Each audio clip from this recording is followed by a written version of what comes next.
Hi friends, மணிமுனியன் பேசுகிறேன். Doctor APJ இலவச பயிற்சி மையம் டிஎன்பிஎஸ்சி குரூப் 1 மெயின் தேர்வுகளுக்கான இலவச பயிற்சி தேர்வுகளை கடந்த பல ஆண்டுகளாக நடத்திட்டு வருது. நிறைய இளைஞர்கள் இந்த இலவச பயிற்சி தேர்வுகளை பயன்படுத்தி குரூப் 1 சர்வீஸ் வாங்கி இப்போ பணியில் இருக்காங்க. இந்த வருஷமும் இந்த இலவச பயிற்சி தேர்வுகளை பயன்படுத்தி நிறைய இளைஞர்கள் வெற்றி பெறுவாங்க அப்படின்ற ஒரு நம்பிக்கையோட இந்த குரூப் 1 மெயின்ஸ் எக்ஸாமுக்கான ஓரியன்டேஷன் வீடியோவை நான் ஸ்டார்ட் பண்ணுறேன். இந்த குரூப் 1 மெயின்ஸ் எக்ஸாமை நீங்கள் உத்வேகத்தோட தொடர்ச்சியாக படிக்கணும் அப்படின்னா இந்த வேகன்சி டிஸ்ட்ரிபியூஷன் வீடியோவில் காட்டு இல்லையா, இதை ஒரு பிரிண்ட் அவுட் எடுத்து நீங்கள் காலையில் எந்திரிச்ச உடனே கண் விழிக்கிற இடத்துல இதை ஒட்டி வச்சுக்கோங்க. டெய்லியும் இதை தான் நீங்கள் கண்டுபிடிக்கணும். அப்போ உங்களுக்குள்ள அந்த உத்வேகம் குறையவே குறையாது. இந்த 70 போஸ்ட்ல ஒரு போஸ்ட் எனக்கு அப்படின்ற ஒரு எண்ணத்தோட உங்களோட நாளை தொடங்குங்க. நிச்சயமா அந்த நாள் ஃபுல்லா இந்த குரூப் 1 எக்ஸாமுக்காக உங்களோட உத்வேகத்தோட நல்ல முறையில் உங்களால் படிக்க முடியும். அதனால எல்லாருமே தயவுசெய்து இந்த வேகன்சி டிஸ்ட்ரிபியூஷன் இதை எடுத்து பிரிண்ட் அவுட் எடுத்து உங்க ரூம்ல ஒட்டி வச்சுக்கோங்க. அடுத்ததா இந்த குரூப் 1 மெயின்ஸ் எக்ஸாமை பொறுத்த வரைக்கும் மொத்தம் 4 பேப்பர் இருக்கு. Paper 1 eligibility test qualifying paper தான். பேப்பர் 2, 3, 4 இதுதான் ஸ்கோரிங் பேப்பர். ஸோ இந்த தேர்வுகளுக்காக எப்படி நம்ம தயார் செய்ய போறோம் அப்படின்ற விஷயத்தை நம்ம பார்ப்போம். பொதுவாக டிஎன்பிசி குரூப் 1 தேர்வு வந்து மொத்தம் 3 ஸ்டேஜ் கொண்டது. ஒன்று வந்து ப்ரிலிம்ஸ், அது வந்து அப்ஜெக்டிவ் டைப். இங்கே வந்து உங்களோட என்ன ஸ்கில் எதிர்பார்க்குறாங்க அப்படின்னா உங்களோட ரீடிங் ஸ்கில். நீங்கள் எப்படி படிக்கிறீங்க, கேள்வியை கரெக்டாக படிச்சு புரிஞ்சுக்கிறீங்களா, அதுக்கான பதிலை கரெக்டாக நீங்கள் சூஸ் பண்ணுறீங்களா, இதெல்லாம் பதில் இல்லைன்னு ரிஜெக்ட் பண்ணுறீங்களா, சரியான பதிலை தேர்வு செய்கிறீங்களா, இந்த ஸ்கில்லை தான் அவங்க எதிர்பார்க்குறாங்க. அதுக்கு ஒரு சிலபஸ் கொடுத்துறாங்க. அந்த சிலபஸ்ல இருந்து தான் கேள்விகள் கேட்பாங்க. நீங்கள் எல்லாமே இந்த ஸ்டேஜை தாண்டிட்டீங்க. ஸோ உங்களுக்கு எல்லாமே பேசிக்காக ஒரு அடிப்படையான சில விஷயங்கள் உங்களுக்கு தெரிஞ்சிருக்கு. ஸோ அடுத்த ஸ்டேஜ் தான் மெயின்ஸ். இந்த மெயின்ஸை பொறுத்த வரைக்கும் எல்லாமே டிஸ்கிரிப்டிவ் டைப் நீங்கள் எழுதணும். ஸோ இதில் வந்து உங்களோட என்ன மாதிரியான ஸ்கில் எதிர்பார்க்குறாங்க அப்படின்னா ரைட்டிங் ஸ்கில், ப்ரெசன்டேஷன் ஸ்கில். அப்படின்னா நீங்க ப்ரிலிம்ஸ்க்கு படிச்சு கிளியர் பண்ணிட்டீங்க, உங்களுக்கு நாலேஜ் இருக்கு. உங்களோட நாலேஜை நீங்க எப்படி எழுத்து வடிவில் மற்றவங்களை இம்ப்ரெஸ் பண்ற மாதிரி வெளிப்படுத்துறீங்க, அதை பேஸ் பண்ணி தான் உங்களோட மெயின்ஸ் மார்க் இருக்கு. அப்ப நீங்க அதுக்கு தான் ப்ராக்டிஸ் பண்ணணும். ஸோ எல்லாருக்குமே நாலேஜ் இருக்கு. உங்களோட நாலேஜை எப்படி நீங்க எழுத்து வடிவில் காட்ட போறீங்க அப்படின்றத நீங்க ப்ரிப்பேர் பண்ண போறீங்க, ப்ராக்டிஸ் பண்ண போறீங்க. ஸோ ப்ரிலிம்ஸ்க்கு நீங்க சிலபஸை மனப்பாடம் பண்ணீங்களோ இல்லையோ, என்ன பொறுத்த வரைக்கும் மெயின்ஸ்க்கு நிச்சயமா நீங்க சிலபஸை மனப்பாடம் பண்ணி தான் ஆகணும்.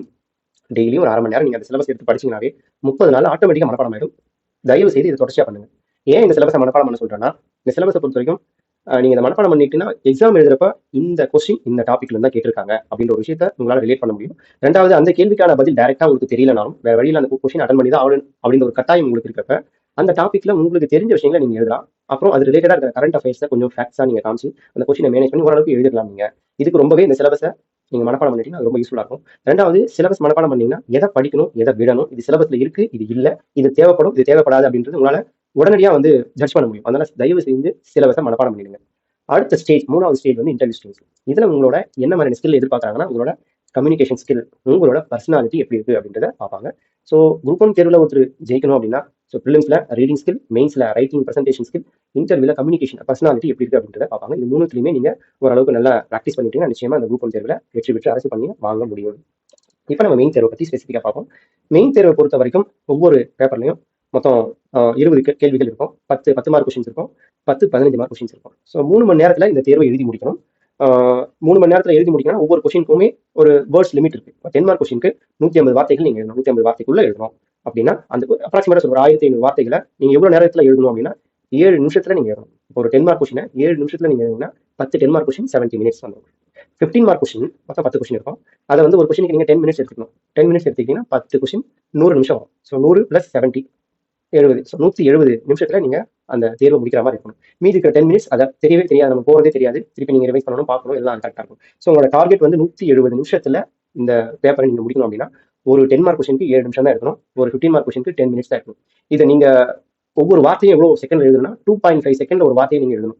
அப்பதான் உங்களால அந்த பேப்பர் கம்ப்ளீட் பண்ண முடியும். சொல்றதுக்கு ஈஸியா இருக்காம தெரியும், நீங்க எழுதி பார்த்தீங்கன்னா தெரியும் இவ்வளவு கஷ்டம் அப்படின்றது.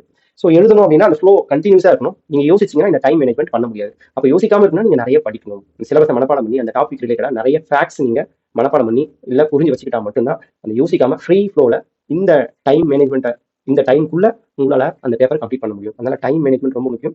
இதை நீங்க ஒவ்வொரு கொஸ்டினுக்கும் இது நீங்க ஃபாலோ பண்ணணும். ஒரு 10 மார்க் கொஸ்டின் நான் ஸ்டார்ட் பண்றேன் 7 மினிட்ஸ்னா 10 மணிக்கு எக்ஸாம் ஸ்டார்ட் பண்ணீங்கன்னா 10:07 அந்த 10 மார்க் முடிச்சிடணும். முடிக்க முடியலையா பரவாயில்ல, விட்டுருங்க. அடுத்த 10:07 முடிச்ச உடனே அடுத்த நிமிஷத்துலேயே நீங்க 2வது கொஸ்டின் ஸ்டார்ட் பண்ணிடணும். இப்போ 10:14 வரைக்கும் 2வது நிமிஷத்துக்கு டைம். 10-14 நிமிஷம் முடிஞ்சிச்சுன்னா கொஸ்டின் நீங்க கம்ப்ளீட் பண்ணலாம், அடுத்த கொஸ்டின் போயிருங்க. ஸோ இந்த மாதிரி நீங்க எழுத ஆரம்பிச்சீங்கன்னா ஆட்டோமேட்டிக்கா அந்த கொஸ்டின் கம்ப்ளீட் பண்ற ஸ்கில் வந்துடும். அந்த 170 மினிட்ஸ்ல பேப்பரையும் கம்ப்ளீட் பண்ற ஸ்கில் வந்துடும். ஸோ மெயின்ஸ் டிஸ்கிரிப்டிவ் பொறுத்த வரைக்கும் உங்களுக்கு இருக்க வேண்டிய விஷயங்கள் என்ன அப்படின்னா ஃபர்ஸ்ட் பேப்பர் கம்ப்ளீஷன் பண்ணணும். பேப்பர் கம்ப்ளீஷன் எப்படி பண்ண முடியும்னா இந்த டைம் மேனேஜ்மெண்ட்டை கரெக்டாக நீங்கள் ஃபாலோ பண்ணால் மட்டும்தான் பேப்பர் கம்ப்ளீஷன் அந்த டெக்னிக் வந்து உங்களுக்கு வரும். எடுத்த உடனே ஒரு டெஸ்ட் 2 டெஸ்ட்ல அது வந்துடாது, மேபி 10 டெஸ்ட் கூட ஆகும். ஆனால் நீங்கள் கரெக்டாக டைமை ஃபாலோ பண்ணி டைம் மேனேஜ் பண்ணி நீங்கள் எழுதினா மட்டும்தான் பேப்பர் கம்ப்ளீட் பண்ண முடியும். ரெண்டாவது, பேப்பர் கம்ப்ளீஷன் முடிஞ்சதுக்கப்புறம் உங்களோட ப்ரெசன்டேஷன் எப்படி இருக்கு அப்படின்றத நம்ம பார்க்கணும். ஹேண்ட் ரைட்டிங் ஓரளவுக்கு லெஜிபிளா படிச்சா கொஞ்சம் புரியுற மாதிரி இருக்கணும், அந்த மாதிரி ஹேண்ட் ரைட்டிங் இருக்கணும். ரெண்டாவது, அலைன்மெண்ட் நீட்டா இருந்தால் ஹேண்ட் ரைட்டிங் எப்படி இருந்தாலும் ஓரளவுக்கு அதை மேட்ச் பண்ணி கொடுத்துரும். ஸோ ஹேண்ட் ரைட்டிங்கும் வேணும், அலைன்மெண்ட்டும் வேணும், நீட்டா இருக்கணும். ஸோ இது ரெண்டுமே இருந்தால் உங்களோட ப்ரெசென்டேஷன் பார்க்கறதுக்கு ரொம்ப இம்ப்ரெசிவாக இருக்கும். ஸோ அதனால இந்த ப்ரெசென்டேஷனை இம்ப்ரூவ் பண்ணுறதுக்கு இந்த ரெண்டு விஷயத்தில் நீங்கள் ஃபோக்கஸ் பண்ணணும். அடுத்ததா ப்ரெசென்டேஷன் ஓகே. மூணாவது கண்டென்ட், அந்த கொஸ்டினுக்கு ரிலவெண்டான கண்டென்ட்டை நம்ம கொடுக்குறோமா. அதுக்கடுத்து கீ பாயிண்ட்ஸ் எழுதணும். இப்போ ஒரு விரிவான ஒரு விஷயத்த சுருக்கமா எழுதுறதுக்கு ப்ராக்டிஸ் பண்ணணும். அதுதான் இந்த மெயின்ஸை பொறுத்த வரைக்கும் நீங்க செய்ய வேண்டிய விஷயம். ஒரு சுருக்கமான விஷயத்த வந்து நீங்க விரிவா எழுதுறது மார்க் உங்களுக்கு கொடுக்காது. ஒரு விரிவா இருக்கிற ஒரு விஷயத்த சுருக்கமா நீங்க 4 வரியில காட்டுறீங்க, அதுதான் உங்களுக்கு மார்க் கொடுக்கும். சும்மா ஒரே ஒரு கண்டென்ட் வச்சுக்கிட்டு அது நீங்க ஒரு பேராகிராஃப் எழுதலாம், பட் அதனால ஒரு பிரயோஜனம் இல்லை, கதை அடிக்கிற மாதிரி தான் இருக்கும். ஸோ அந்த மாதிரி எழுதுறது அவாய்ட் பண்ணுங்க. ஒரு விரிவான விஷயங்கள், நிறைய விஷயங்களை நீங்க சுருக்கமா ரொம்ப கீவேர்ட்ஸ் மட்டும் நீங்க எழுதிங்கனாவே போதும், நிச்சயமா எவாலுவேட் இம்ப்ரெஸ் ஆவாங்க, நல்ல மார்க் வரும். ஸோ இந்த 3 விஷயம் தான் இந்த மெயின் எக்ஸாம் பொறுத்த வரைக்கும் நீங்க ஃபாலோ பண்ண வேண்டியது. ஒன்று பேப்பர் கம்ப்ளீஷன், டைம் மேனேஜ்மெண்ட் ரொம்ப முக்கியம். ரெண்டாவது பிரசன்டேஷன், அது ஹேண்ட் ரைட்டிங், அலைன்மெண்ட் ரொம்ப முக்கியம். மூணாவது கண்டென்ட் ரெலவெண்டா இருக்கணும், கீ பாயிண்ட்ஸ் இருக்கணும், கரண்ட் அஃபேர்ஸ், கரண்ட் ஃபேக்ட்ஸ் வந்து நிறைய இருக்கணும். இதுதான் உங்க பேப்பர் மற்ற பேப்பரோட டிஃபரன்ஷியேட் பண்ணி காட்டும். ஸோ நான் எக்ஸாம்பிள் வந்து இதுக்கு முன்னாடி ஏபிஜே இலவச பயிற்சி தேர்வுகளை பயன்படுத்தி ஸ்டேட் டாப்பராக வந்து உங்களோட பேப்பர்ஸ் நான் காட்டுறேன். இவங்க சத்யானந்தி ஸ்டேட் செகண்ட் ரேங்க் வாங்கியிருக்காங்க. அவங்களோட பேப்பர் எப்படி இருக்குன்றத பாருங்க, ப்ரெசென்டேஷன் இவ்வளோ நீட்டாக பண்ணியிருக்காங்க பாருங்க. இது பார்த்தாவே உங்களுக்கு தெரியும். ஸோ அடுத்ததா இது தமிழ்ல எழுதி பிஎஸ்டிஎம் இல்லாமல் டெப்டி கலெக்டர் வாங்குவங்களோட ஒருத்தரோட பேப்பர் இது. இதுவும் பாருங்க, ரொம்ப அடிச்சா நெத்தியடி தான், சுருக்கமாக எழுதியிருப்பாங்க. தமிழ்ல எழுதினாலும் வேலை வாங்க முடியும். தமிழ்ல அந்த வளவள குழந்தை கதையாக எழுதக்கூடாது.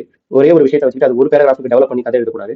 ஒரு பேராகிராஃப் லெவலில் இருக்கிற ஒரு விஷயத்த 4 வார்த்தையில கொடுக்கணும். ஸோ அந்த மாதிரி நீங்க தமிழ் எழுதி ப்ராக்டிஸ் பண்ணுங்க. நிச்சயமா தமிழ் எழுதுறவங்களாலையும் குரூப் ஒன் சர்வீஸ் வாங்க முடியும். தமிழ்ல இப்போ ஒரு 4 வார்த்தை எழுதுறோம்னா அது இங்கிலீஷ்ல ஒரே வார்த்தையில எழுதுவாங்க, அதுதான் பிரச்சனை. ஆனா அதை நீங்க ப்ராக்டிஸ் பண்ணீங்கன்னா நீங்களும் தமிழ்ல எவ்வளோ விரிவான ஒரு விஷயத்தை சுருக்கமா நம்ம எழுத முடியும் அப்படின்ற விஷயத்தை ஃபோக்கஸ் பண்ணி ப்ராக்டிஸ் பண்ணீங்கன்னா நிச்சயமா உங்களால வாங்க முடியும். இதுக்கு பின்னாடி நிறைய எஃபர்ட் நீங்க போடணும் தமிழ் எழுதுறவங்க. ஸோ அதனால தமிழ் எழுத வர முடியாதுலாம் கிடையாது, கொஞ்சம் நல்லா முயற்சி பண்ணுங்க, நிச்சயமா உங்களால முடியும். சுருக்கமா எழுதுறதுக்கு நிறைய ப்ராக்டிஸ் பண்ணுங்க. அடிச்சா நெத்தியடி, கீ பாயிண்ட்ஸா இருக்கணும், அந்த வேர்ட்ஸ் வந்து டைரக்டா கொஸ்டின் ரெலவெண்டா இருக்கணும், தேவையில்லாத கதைகளை எழுதக்கூடாது. இதெல்லாம் நீங்க தமிழ்ல ஃபாலோ பண்ணீங்கன்னா நிச்சயமா உங்களால நல்ல ஸ்கோர் வாங்க முடியும். நிறைய கரண்ட் அஃபேர்ஸ் ஃபேக்ட்ஸை சேர்த்து பாக்ஸ் பண்ணி ஹைலைட் பண்ணி காட்டுங்க, நிச்சயமா தமிழ் எழுதியும் உங்களால நல்ல ஸ்கோர் வாங்கி குரூப் ஒன் சர்வீஸ் வாங்க முடியும். ஸோ அதுக்கான ஒரு மாடல் பேப்பர் தான், ஒரு டெப்டி கலெக்டரோட பேப்பர் இது. உங்களுக்கு பார்த்தீங்கன்னா தெரியும், ஹெட்டிங் சப்ஹெட்டிங் அழகா ஒவ்வொன்றுக்குமே பாயிண்ட் போட்டு வரிசையா எழுதிருப்பாங்க. ஸோ அடுத்ததா பிரேமி, இது உங்களோட பேப்பர். இவங்க குரூப் 1 ரிட்டர்ன்ல ஸ்டேட் ஃபர்ஸ்ட், குரூப் 2ல ஸ்டேட் ஃபர்ஸ்ட், ரெண்டுலையுமே ஸ்டேட் ஃபர்ஸ்ட் வாங்கணும் பேப்பர். இந்த பேப்பர் பார்த்தீங்கன்னா நீட்டா இருக்கும். ஸோ என்ன தேவையோ அதை மட்டும் எழுதிப்பாங்க, நிறைய ஹைலைட் பண்ணிப்பாங்க. தேவைன்னா அங்கே வந்து சார்ட், டயக்ராம் இந்த மாதிரிலாம் போட்டுருக்காங்க.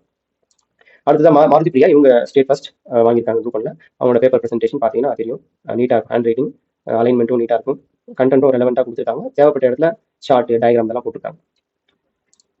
இதுவும் மாருதி பிரியா ஸ்டேட் ஃபர்ஸ்ட் அவங்களோட ரேங்க் தான். இது வந்து இப்போ லாஸ்ட் குரூப் 1ல ஸ்டேட் ஃபர்ஸ்ட் வாங்கினோட கதிர் செல்வியோட பேப்பர் பார்த்தீங்கன்னா உங்களுக்கு தெரியும், நிறைய ஃபேக்ட்ஸ் கொடுத்துருக்காங்க, ஹைலைட் பண்ணியிருக்காங்க, மேப் போட்டிருக்காங்க, சார்ட் போட்டிருக்காங்க, டயக்ராம் இருக்கு. ஸோ ரெலவெண்டான கண்டென்ட் ரொம்ப சுருக்கமாக எழுதிருக்காங்க, தெளிவாக எழுதிருக்காங்க. அதுக்கப்புறம் இன்னொரு பேப்பர், இது வந்து ஹரிப்ரியங்கா, அவங்க ஸ்டேட் தேர்ட் ரேங்க் வாங்கியிருக்காங்க லாஸ்ட் குரூப் 1ல. அவங்களோட பேப்பர் இன்னும் மேப் போட்டிருக்காங்க, கண்டென்ட் ரெலவெண்டாக கொடுத்துருக்காங்க, நிறைய ஃபேக்ட்ஸ் இருக்கு. ஸோ இதெல்லாம் ஏன் காட்டுறேன் அப்படின்னா, ஒரு மாடல் பேப்பர் காட்டுறப்போ ஓகே இந்த மாதிரி தான் எழுதணும் அப்படின்னு ஒரு ஐடியா உங்களுக்கு கிடைக்கும்ன்றதுக்காக காட்டுறேன். அதுக்கப்புறம் இந்த குரூப் 1 மெயின்ஸை பொறுத்த வரைக்கும் நிறைய மெட்டீரியல்ஸ் நீங்கள் கலெக்ட் பண்ணணும்னு கிடையாது. அந்த டாபிக் ரிலேட்டடாக ஏதோ ஒரு புக் வாங்கிக்கிங்க, சிலபஸை பாருங்க, அந்த டாபிக் எங்க இருக்கோ அதை தேடி அதை படிங்க, அது போதும். நிறைய புக்ஸ் வாங்கி நீங்க வந்து படிக்கணுன்றது அவசியம் கிடையாது. அந்த சிலபஸ் ரிலேட்டடாக ஏதோ ஒரு புக் வாங்கிக்கோங்க. இப்போ எக்ஸாம்பிள் ஹிஸ்ட்ரி வந்து மாடர்ன் இந்தியா, தமிழ்ல வந்து தர்மராஜ் எழுதின இந்திய விடுதலை போராட்ட வரலாறு, இந்த மாதிரி நிறைய புக்ஸ் நான் ஜஸ்ட் உங்களுக்கு ரெஃபரன்ஸ்க்காக காட்டுறேன். பட் நிறைய புக்ஸ் வாங்க தேவையில்ல, அந்த சிலபஸ் ரிலேட்டடாக ஏதோ ஒரு புக் வாங்கிங்க, தமிழ் இங்கிலீஷ் ஏதோ ஒரு புக் போதும். அதுல ஒருவேளை அந்த புக்ல அந்த டாபிக் இல்லைன்னா ஜஸ்ட் கூகுள்ல சர்ச் பண்ணுங்க, எதை எல்லாமே இப்போ மொபைலுக்குள்ள அடங்கிருக்கு, கூகுள்ல சர்ச் பண்ணுங்க, அது நிறைய கண்டென்ட் உங்களுக்கு வரும், ஃபேக்ட்ஸ் வரும், அதெல்லாம் எழுதி வச்சுக்கோங்க, நிச்சயமா உங்களுக்கு யூஸ்ஃபுல்லாக இருக்கும். அப்புறம் யூனிட் 2 சோஷியல் இஷ்யூஸ்ல ராமோஷா புக் வாங்கிக்கலாம். தமிழ்லையும் வந்து பாத்தீங்கன்னா கனியன் புக் இருக்கு, சமூக பொருளாதார பிரச்சனைகள், நவநீதன் எழுதின புக்கும் இருக்கு, தமிழ்நாட்டின் சமூக பிரச்சனைகள், இதெல்லாம் நீங்க வாங்கி ரெஃபர் பண்ணிக்கலாம். அடுத்த ethics and integrity, Tamil Vishnupriya எழுதின புக் இருக்கு, டிஎன்பிசி குரூப் 1 என்ன சிலபஸோ அது அப்படியே இருக்கு, இதையும் நீங்க வாங்கிக்கலாம், ஆன்லைன்ல கூட ஆர்டர் பண்ணிக்கலாம். அப்புறம் இந்த ஆல்ரெடி யூபிஎஸ்சி கேண்டிடேட்ஸ்ல இப்போ நிறைய குரூப் ஒன் சர்வீஸ்ல கிளியர் பண்றாங்க எத்திக்ஸ் பேப்பர் வந்ததுக்கப்புறம். ஸோ நீங்க அதை யூபிஎஸ்சி பேப்பர்ஸ், மாடல் பேப்பர்ஸ்ல இந்த மாதிரி மெட்டீரியல்ஸ் கூட நீங்க வாங்கி ரெஃபர் பண்ணிக்கலாம், எப்படி கேட்டிருக்காங்க அப்படின்ட்டு. Unit 1 Indian polity Lakshmikant Venkatesan எழுதின புக் இருக்கு தமிழ்ல. அடுத்ததா unit 2 science and technology spectrum book இருக்கு, அறிவியல் தொழில்நுட்ப வரலாறுன்னு சொல்லிட்டு தர்மராஜ் ஐயா எழுதின புக் இருக்கு, அதை நீங்க வாங்கி ரெஃபர் பண்ணிக்கலாம். தமிழ் சொசைட்டிக்கு நிறைய புக்ஸ் இருக்கு, நாகரிகமும் பண்பாடும் தட்சிணாமூர்த்தி ஐயா எழுதினது, இங்கிலீஷ்லையும் இருக்கு, சுரேஷ் அகாடமியோட புக் இருக்கு, ஏதோ புக் நீங்க எதனாலும் வாங்கலாம். ஜஸ்ட் நான் உங்களுக்கு ரெஃபரன்ஸ்க்காக தான் காட்டுறேன், இந்த புக் எல்லாமே நீங்க வாங்கணும்னு அவசியம் கிடையாது, பட் வாங்கி நீங்க ரெஃபர் பண்ணிக்கலாம், அவ்வளவுதான். இப்போ ஜியாகிரபிக்கு வந்து geography of India, Majid Husain book இருக்கு, கணியன் புவியியல் புக் இருக்கு, இது எல்லாமே வாங்கி அந்த சிலபஸ்ல இந்த டாபிக்ல இருக்கா அப்படின்றத நீங்க செக் பண்ணிக்கணும். எக்கனாமிக்ஸ் வந்து சங்கர் ஐஏஎஸ் அகாடமி புக் ஓரளவுக்கு நல்லா இருக்கிற மாதிரி தெரியுது. அப்புறம் சுற்றுச்சூழலில் தமிழ்ல தர்மராஜ் ஐயா எழுந்து இந்தியன் எக்கனாமி 11th 12th புக்குமே நல்லா தான், நீங்க அதை கூட ரெஃபர் பண்ணிக்கலாம். எக்கனாமி ரமேஷ் சிங் புக்கும் நல்லா இருக்கு, டாப் ஐஏஎஸ் அகாடமி புக்கும் நல்லா கிறிஸ்பா கொடுத்துருக்காங்க, நிறைய ஃபேக்ட்ஸ் நிறைய இருக்கு. அடுத்ததா நம்ம ஏபிஜேவோட கரண்ட் அஃபேர்ஸ் நான் டெய்லியும் பிடிஎஃப் ஷேர் பண்ணுவேன். இதில் தமிழ் தினமணி பேப்பர், இங்கிலீஷில் வந்து Hindu, Times of India, Deccan Chronicle, Indian Express, the New Indian Express, DD Next, இவ்வளோ பேப்பர் எடுத்து அதில் எக்ஸாம் ரிலேட்டடாக இருக்கிற விஷயங்களை நான் டெய்லியும் கரண்ட் அஃபேர்ஸில் நான் போடுறேன். ஸோ கிட்டத்தட்ட ஒரு 5-6 நியூஸ் பேப்பர் படிச்சுட்டு அதில் எக்ஸாம் ரிலேட்டடாக இருக்கிற விஷயம் போடுறேன். நீங்கள் இந்த நம்ம பிடிஎஃப் மட்டுமே உங்களுக்கு போதும். அதில் சிலபஸ் ரிலேட்டடாக என்ன இருக்கோ அதை நீங்கள் அந்த ஃபேக்ஸை மட்டும் எழுதி வச்சுங்க. சைட் பை சைடாக நீங்கள் நோட்ஸ் எடுத்து வந்தீங்கன்னா அந்த ஃபேக்ஸை மட்டும் மனப்பாடம் பண்ணிட்டீங்கன்னா அது சிலபஸ்க்கு ரிலேட்டடாக இருந்துச்சுன்னா அந்த கரண்ட் அஃபேர்ஸ் ஃபேக்ஸை நீங்கள் எடுத்த உடனே முதல் 2-3 லைனில் நீங்கள் அதை கொடுத்தீங்கன்னா நிச்சயமாக மற்ற பேப்பர்களில் உங்கள் பேப்பர் நல்ல டிஃபரன்ஸ் இருக்கும். எவால்வேட் இம்ப்ரெஸ் ஆவார், நல்ல மார்க் போடுவார். அடுத்தது அந்த அரிகன்ட்னு ஒரு ஜிகே புக் இருக்குது. லேட்டஸ்ட் புக் 2025 இல்லை 26 வாங்கிக்கிங்க. அதை வந்து கொஞ்சம் ரெஃபர் பண்ணிங்க. பேசிக்கான நிறைய ஃபேக்ட்ஸ் அதில் இருக்கும். அதெல்லாம் சிலபஸை பார்த்துட்டு இந்த கொஸ்டின் வந்தால் இந்த ஃபேக்ட்ஸ்லாம் நம்ம கொடுக்கலாம் அப்படின்றத நீங்கள் மனப்பாடம் பண்ணி வச்சுங்க. ரொம்பவே யூஸ்ஃபுல்லாக இருக்கும். அதுக்கப்புறம் ஜென்ரலாக என்ன புக் வந்து வாங்கலாம் அப்படின்றத நான் சொல்லியிருக்கேன். அதுதான் இந்த இமேஜில் உங்களுக்கு வருது. நிறைய புக் வாங்குறத அவாய்ட் பண்ணுங்க. சிலபஸ் ரிலேட்டடாக ஏதாவது ஒரு புக் வாங்கிங்க. அதில் இல்லையா கூகுளில் சர்ச் பண்ணுங்க போதும். ஸோ குறைவான புக்ஸ், ஆனால் உங்களோட கண்டென்ட் நிறைய இருக்கணும். அதை என்ரிச் பண்ணணும். வித் ஆன்லைன் அது கூகுள் சப்போர்ட்டோட நீங்கள் அதை பண்ணீங்கன்னா நிச்சயமாக உங்களால் நல்லா பண்ண முடியும். ஸோ இதுதான் பேப்பர் 1, 2, 3 எல்லாத்துக்குமே போட்டிருக்கேன். எல்லாத்துக்குமே பேசிக் ரெஃபரன்ஸ் ஸ்கூல் புக்கு, அப்புறம் என்னென்ன ஆத்தர் புக் இருக்குது அப்படின்றத நான் போட்டிருக்கேன். கொஞ்சம் இந்த வீடியோ ஸ்டாப் பண்ணி இதை பார்த்துட்டு நீங்கள் படிச்சிங்க. ரொம்ப நேரம் இந்த வீடியோ நான் இருக்க விரும்பல. ஸோ இந்த மெயின்ஸை பொறுத்த வரைக்கும் என்ன மாதிரியான ஸ்ட்ராட்டஜிஸ் பண்ணணும் அப்படின்னா, ஃபஸ்ட்டு சிலபஸை மனப்பாடம் பண்ணிக்கங்க. சிலபஸில் இருக்க டாப்பிக்கை படிங்க. கொஞ்சம் புரிஞ்சு படிக்கிறதுக்கு முயற்சி பண்ணுங்க. ஏன்னா அப்போ தான் நீங்கள் மனப்பாடம் பண்ணாலும் ஓரளவுக்கு அந்த டாபிக் புரிஞ்சாதான் ஈஸியாக உங்களால் வந்து ஞாபகம் வச்சுக்க முடியும். அதில் என்ன சொல்ல வராங்க அப்படின்றத புரிஞ்சுக்கிட்டு அதை படிங்க. படிச்சதுக்கப்புறம் கொஞ்சம் மனப்பாடம் பண்ண ட்ரை பண்ணுங்க. வழி இல்லை. ஏன் மனப்பாடம் பண்ண சொல்லணும்னா அந்த 7 நிமிஷத்துல நீங்க ஒரு 10 மார்க் கொஸ்டின் எழுதணும்னா கொஞ்சம் அந்த ஒரு மனப்பாடம் இருந்தாலும் ஃப்ரீ ஃப்ளோவா வரும். சும்மா ட்ரை பண்ணுங்க, முடியும், தாராளமாக முடியும். அதனால சிலபஸை மனப்பாடம் பண்ணுங்க. அது என்ன கண்டென்ட் அப்படின்றத புரிஞ்சுக்கங்க. அதுக்கப்புறம் அதை படிங்க, மனப்பாடம் பண்ணுங்க. அதுக்கப்புறம் திருப்பி ரிவைஸ் பண்ணுங்க, சொல்லி பாருங்க. அப்புறம் டெஸ்ட் எழுதுங்க. டெஸ்ட் வந்து ஸ்பாட் டெஸ்ட்டும் எழுதுங்க, கொஸ்டின் ஆன்சர் ப்ரிப்பேர் பண்ண டெஸ்ட்டும் எழுதுங்க. நிறைய டெஸ்ட் எழுதணும். 2 டெஸ்ட்டுமே நீங்க எழுதணும். அந்த டெஸ்ட் எழுதுனதுக்கு அப்புறம் என்ன ஃபீட்பேக் வருது அப்படின்றத பாருங்க. டெஸ்ட் எழுதுறப்பே உங்களோட நெகட்டிவ் என்னன்னு உங்களுக்கு தெரிஞ்சிடும். அதுக்கப்புறம் ஃபீட்பேக் வரப்ப என்னென்ன கரெக்ஷன்லாம் சொல்றாங்களோ அதெல்லாம் ரெக்டிஃபை பண்ணி மறுபடியும் அடுத்த டெஸ்ட் எழுதுங்க. ஸோ இதெல்லாம் ஸ்டெப் பை ஸ்டெப்பாக நீங்கள் பண்ணீங்கன்னாவே இந்த மெயின்ஸ் எக்ஸாம் கிட்டத்தட்ட ஒரு 10 எக்ஸாமுக்கு அப்புறம் நீங்கள் கம்ப்ளீட்டாக எல்லாம் உங்களோட அந்த எல்லா ஸ்கில்லும் வந்துடும். ப்ரெசென்டேஷன் ஸ்கில் வந்துடும், அலைன்மெண்ட் வந்துடும், கண்டென்ட் கொடுத்துருவீங்க, கரண்ட் அஃபேர்ஸ் சேர்ப்பீங்க, ஃபேக்ட்ஸ் நிறைய கொடுப்பீங்க, டயக்ராம், மேப் எல்லாம் ரிலவெண்ட்டாக போடுவீங்க.